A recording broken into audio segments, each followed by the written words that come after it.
In your opinion, if you had to rank them in terms of importance, geopolitical importance, cultural relevance, what do you think was the biggest story you were ever a part of? I think it has to be the Rwanda Patriotic Army front story. Why? First, and many people don't realize this, it was the first statehood movement, so to speak, because the RPA war was not a classical liberation movement against the dictatorship to start with. It was basically to get the population, largely Tutsi, who had been refugees, to return home.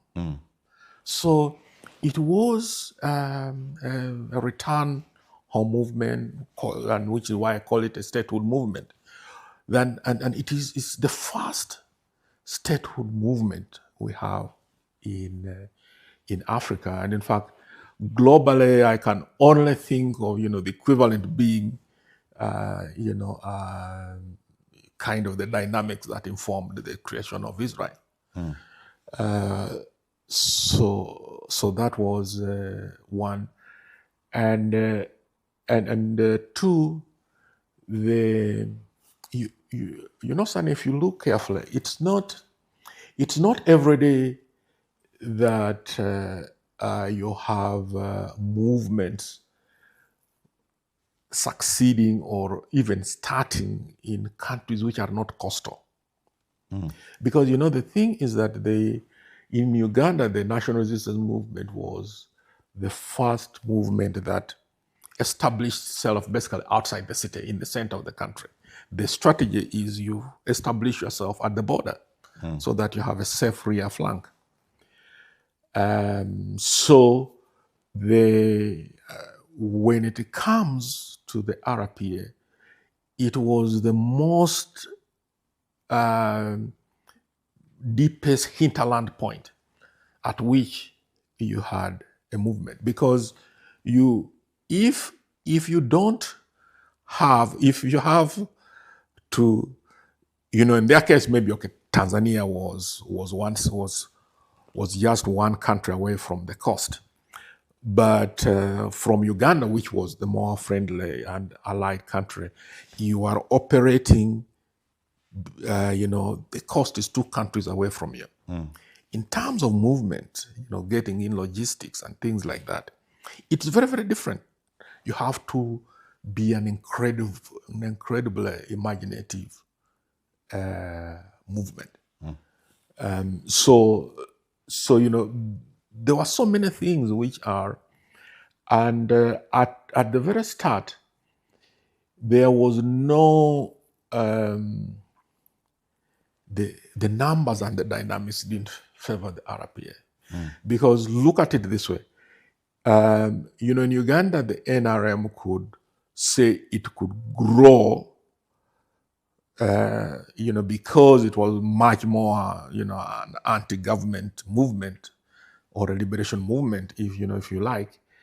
You could grow, it could grow to be a majority movement.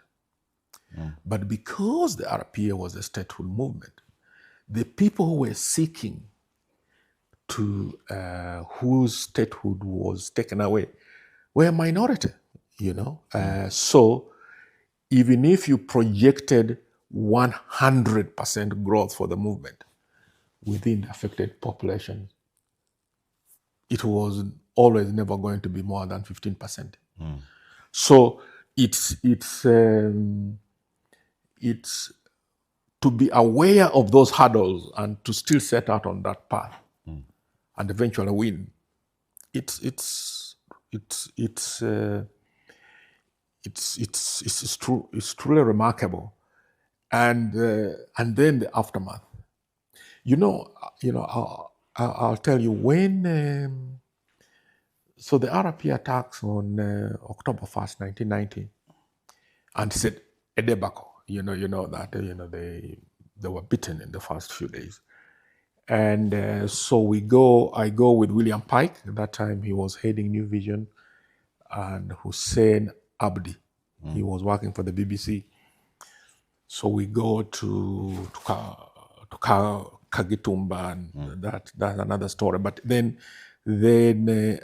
so we come from there, and we're told there is this very huge camp, of refugees from Rwanda, which had established already in those first few days.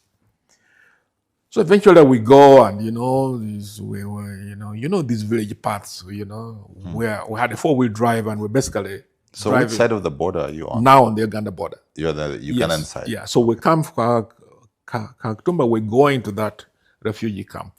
If you can. So this is RPF attacks October 1st. Yeah. When do you go with your colleagues?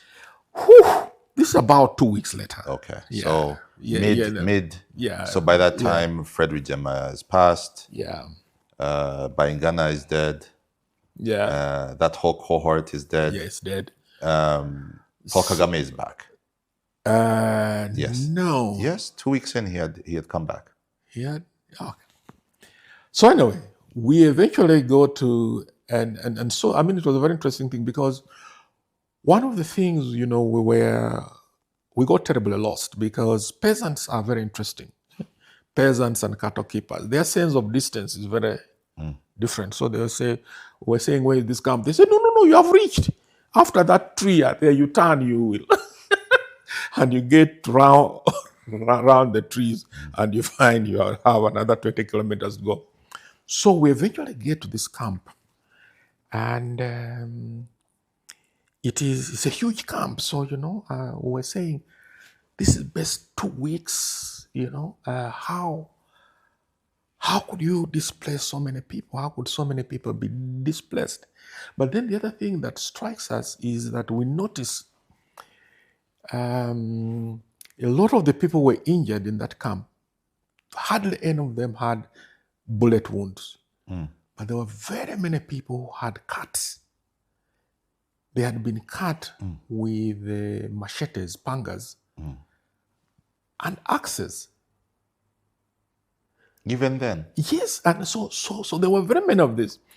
And I remember I went back to the story that I wrote, and that is the thing that struck me. How many people in that camp had said they had been cut by